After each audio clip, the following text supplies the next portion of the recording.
Welcome to the program. I'm Mark Imperial. This segment's being brought to you by booksgrowbusiness.com. It's the place where busy professionals, entrepreneurs, and business owners publish to grow their practices, inform their consumers, and to leave a legacy. We're doing a series of spotlights on remarkable experts across the country and even in your town. Specifically for this series, we're talking about elder law and estate planning in specific. Joining me on this segment is Cynthia Cartier. She's an attorney and partner with the law offices of Cartier Bauer, based in Connecticut. Cynthia, welcome to the program. Thank you, Mark. Thank you for having me. I'm delighted to be here. Cynthia, I know that elder law is a broad subject and there's quite a spectrum there. Can you please tell us a little bit about your specialties in that spectrum and the types of clients that you help? Sure. So I tell people when they say, what's elder law? And I said, well, it's really estate law on steroids.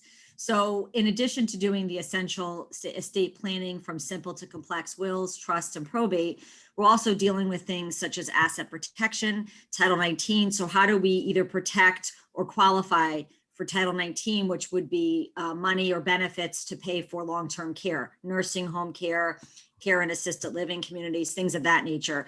And as we are an aging demographic, particularly in Connecticut, but across the country, baby boomers are the biggest age group to then now be entering the senior population in droves over the next 10 years.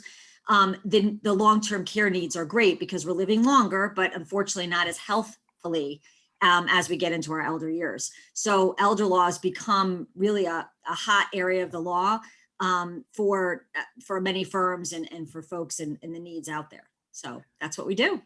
To your point, I've heard that long-term care has become almost a crisis now. Is there truth to that? And what's causing that, and how can people prevent that from happening to them? Sure, it absolutely. I'm glad you used the word crisis because I use it all the time. I'm on a number of commissions in Connecticut, one of them dealing with elders.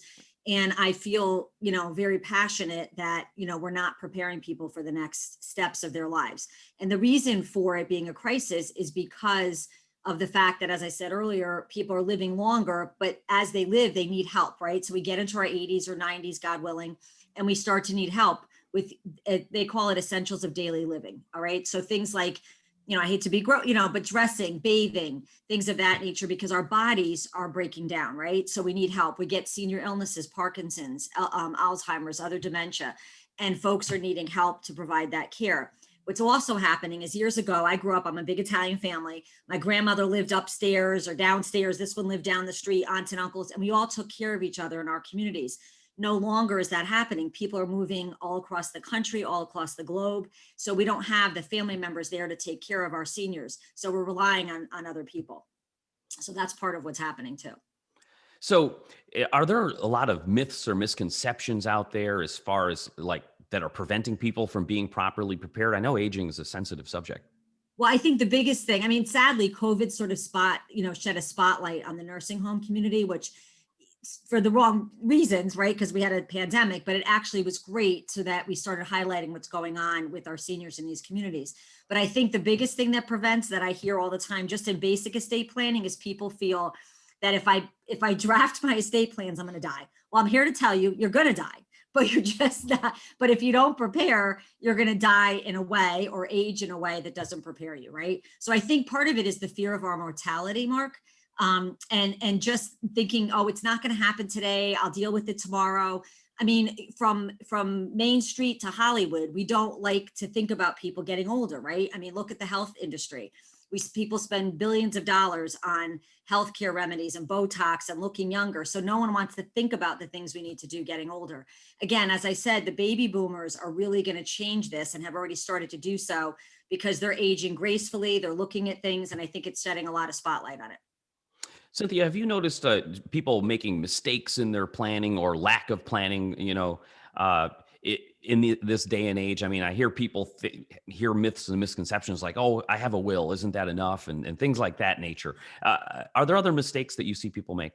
Yes, I think the biggest mistake is thinking that, I hear this all the time. Number one, the state is going to take my money. The state doesn't take your money. The federal government doesn't take your money, but they're not going to give you money unless you qualify, right?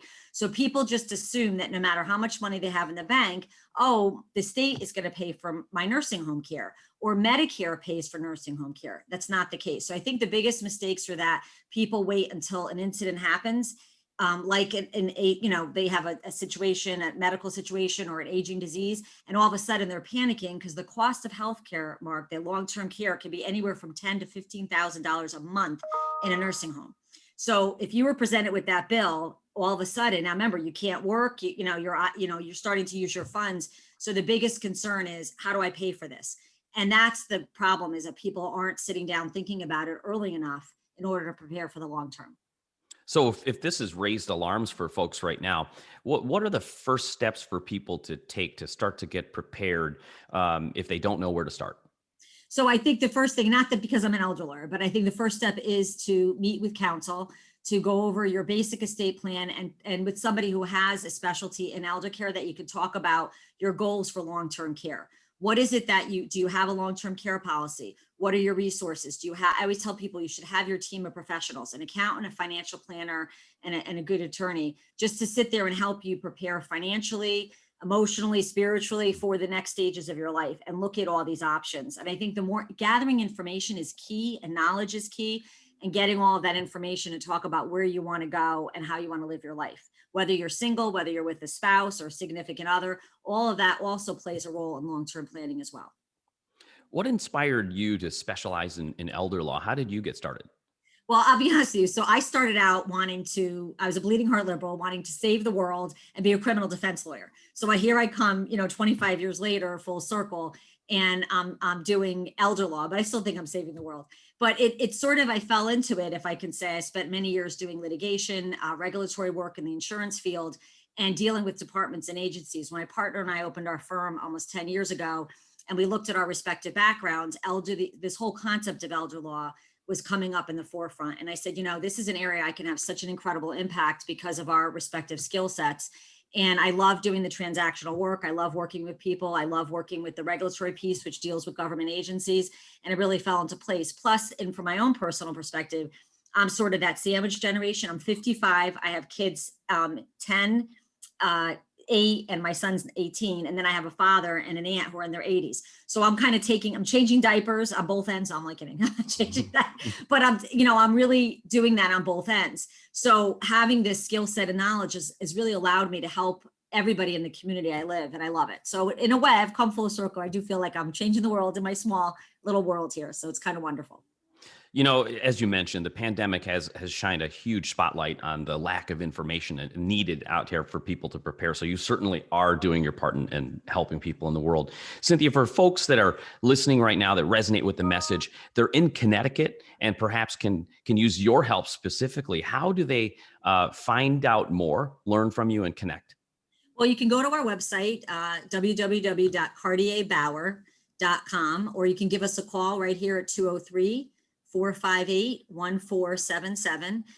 We love to talk to folks and get information out. I do a lot of seminar work, a lot of outreach, a lot of Zoom conferences now. We've been able to use Zoom a lot, so it's pretty awesome. But really, it's both getting the message out, Mark, as you said, and meeting with people to educate them as early as possible. So thank you. I hope to hear from folks. I've really been eager to get this topic out there and shine a light on this particular subject. Cynthia, thank you so much. I really appreciate your insights and taking the time to share with my audience today. And I wish you continued success for you and for all of your clients. Thank you, Mark. I appreciate it. Thank you very much.